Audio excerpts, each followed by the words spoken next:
আসসালামু আলাইকুম বন্ধুরা, আসমিনা কুকিং চ্যানেল প্রতিদিনের মতো আজকেও আপনাদের সঙ্গে একটি নতুন রেসিপি ভিডিও শেয়ার করবে। তো ভিডিওটা স্কিপ না করে পুরোপুরি দেখে যাবেন। তো বন্ধুরা, আমি এখানে 1 কাপ ময়দা দিয়েছি। ময়দাটি প্রথমে লবণ আর জল দিয়ে ভালো করে একটা পাতলা ব্যাটার তৈরি করে নেব। দেখতেই পাচ্ছেন কতটা পাতলা ব্যাটার হয়েছে, খুব পাতলা নয় আবার খুব ঘনত্ব নয়।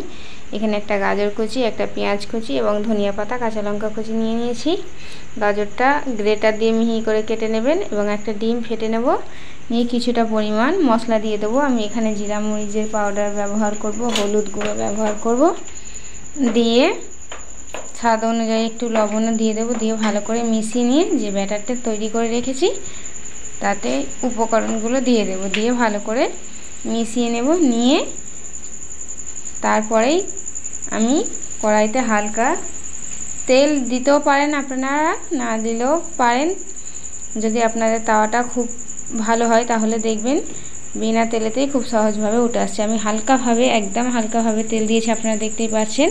কড়াটা গরম হয়ে গিয়েছে। একটা হাতার সাহায্যে এবারে দিয়ে চারিদিক থেকে ঘুরিয়ে দেব।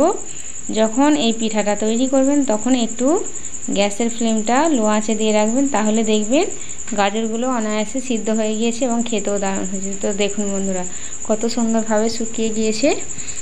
আমি এবারে পিঠাগুলো তুলে নেব। একদম কোনো রকম ঝামেলা ছাড়াই পিঠাগুলো উঠে আসবে এবং খুব তাড়াতাড়ি পিঠাগুলো তৈরি হয়ে যাবে।